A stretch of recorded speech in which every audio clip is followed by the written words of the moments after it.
Hi friends, எல்லாருக்கும் வணக்கம் and welcome back to our channel. இன்றைக்கி நம்ம சேனலில் ஒரு வித்தியாசமான வீடியோ தாங்க பார்க்க போகிறோம். எல்லோரும் கோயிலோ மண்டபமோ பூமிக்கு மேலே இருந்து தானே பார்த்துருப்போம். ஆனால் இங்கே ஒரு மண்டபமும் அந்த மண்டபத்துக்கு நடுவில் ஒரு கிணறும் இருக்குதுங்க. இதில் என்ன வித்தியாசம்னு கேட்குறீங்களா? இது எல்லாமே பூமிக்கு அடியில் 20 அடி ஆழத்தில் இருக்குதுங்க. அங்கே போகிறதுக்கு படிக்கட்டோடு சேர்ந்து அமைஞ்சிருக்குதுங்க. வாங்க வீடியோக்குள்ளே போகலாம். அதுக்கு முன்னாடி நம்ம சேனலில் இப்போ தான் ஃபஸ்ட் டைம் பார்க்குறீங்கன்னா மறக்காமல் சப்ஸ்கிரைப் பண்ணிக்கோங்க. பக்கத்தில் இருக்கிற பெல் ஐக்கானை கிளிக் பண்ணிக்கோங்க. இந்த இடம் காஞ்சிபுரத்துலேருந்து 7 கிலோமீட்டர் தூரத்தில் ஐயங்கார் குளம்ங்கிற ஊரில் இருக்குதுங்க. இது நடவாவி கிணறுன்னு சொல்கிறாங்க. நடனா நடந்து வருதல், வாவினா கிணறுன்னு சொல்கிறது.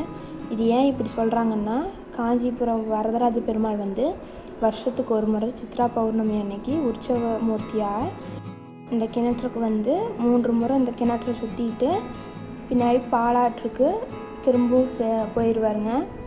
இது வருஷத்துக்கு ஒரு முறை தான் நடக்கும். இந்த கிணறு வருஷம் முழுவதும் தண்ணீரில் நிறைஞ்சு தாங்க இருக்கும்.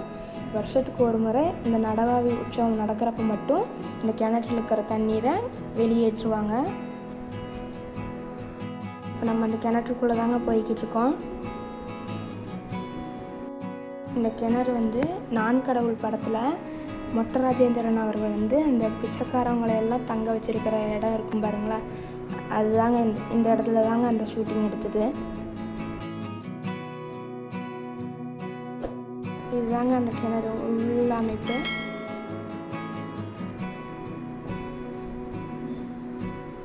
சுற்றி மண்டபம், நடுவில் கிணறு இருக்கிறதுங்க.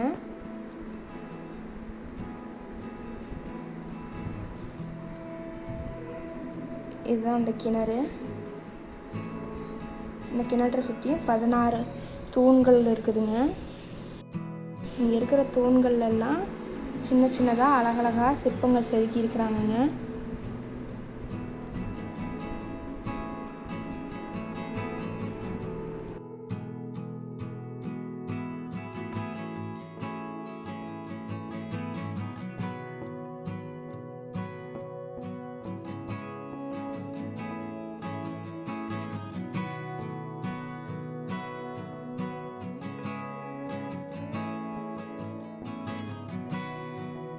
கிணற்றில் 3 பக்கம் சுவராகவும் ஒரு பக்கம் இந்த மாதிரி கதவு மாதிரி இருக்குதுங்க. இது எதுக்காக இப்படி அமைஞ்சிருக்குதுன்னு யாருக்கும் தெரியல.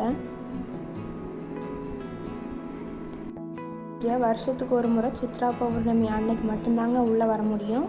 மற்ற நாள்லாம் ஃபுல்லாக தண்ணி நிறைஞ்சு தான் இருக்கும்.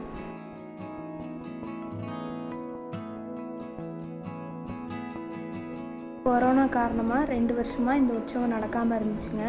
2 வருஷத்துக்கு அப்புறம் இப்போ தான் நடக்குது.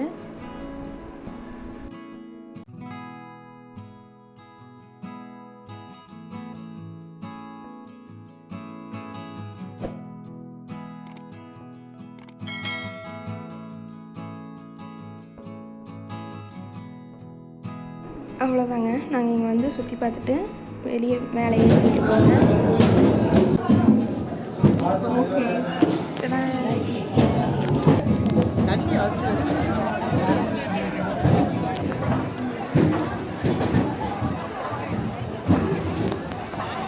இதுதாங்க மொத்த அமைப்பு.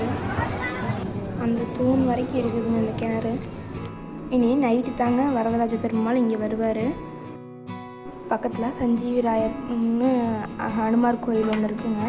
அங்கே போய் அபிஷேக ஆராதனையெல்லாம் முடிச்சுட்டு அலங்காரம் பண்ணி வரதராஜ பெருமாள் இங்கே எடுத்துகிட்டு வருவாங்க.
வீடியோ பிடிச்சதுன்னா like, share, comment and subscribe to creative life style Tamil channel. Thank you.